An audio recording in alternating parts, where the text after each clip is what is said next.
ইতিহাস সৃষ্টি করা যায় না, ইতিহাস আপনাকে ধারণ করতে হয়। ইতিহাস যখন ধারণ করে তখন সেই ইতিহাস মুছে ফেলা যায়। যে কথাটি আবারও বলি, এই যে সংস্কারের কথা বলেন, বিএনপি আপনার 22 সালের ডিসেম্বরে প্রথম 27 দফা রাষ্ট্র মেরামত কর্মসূচি দিয়েছে। তার পরবর্তী 23 জুলাই 31 দফা নিয়ে গণতন্ত্রকামী রাজনৈতিক দলকে নিয়ে কর্মসূচি দিয়েছে আমাদের ভারপ্রাপ্ত চেয়ারম্যান জনাব তারেক রহমান।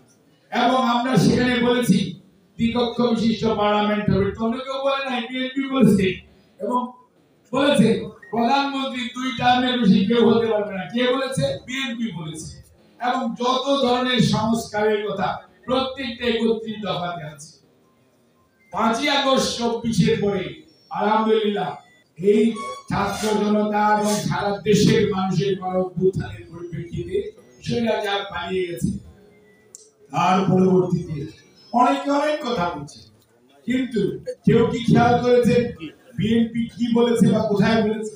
বিএনপি সব সময় দেশের মানুষের আকাঙ্ক্ষাকে ধারণ করার জন্য এবং এই কুশাসন থেকে বের হয়ে এসে সুশাসনের বাংলাদেশ গড়ার জন্য তার প্রস্তাবনা নিয়ে কিন্তু জনগণের কাছে 22 সাল থেকে কিন্তু বিএনপি ঘুরে বেড়াচ্ছে এবং বিএনপি লিখিতভাবে উপস্থাপন করেছে।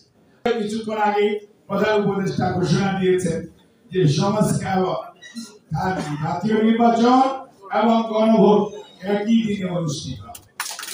এটাকে আমরা ধন্যবাদ জানাই, এটাকে আমরা অভিনন্দন জানাই, কারণ এটি জন আকাঙ্ক্ষার প্রতিফলন হয়েছে এবং জনগণের অর্থে সাশ্রয় হবে এবং এটি একটি ফিজিবল উদ্যোগ। জনগণ জাতীয় নির্বাচনে ভোট দিতে যাবে, গণভোটের সময় জনগণ সেখানে ভোট দিয়ে চলে একটা ব্যালট পেপার থাকবে।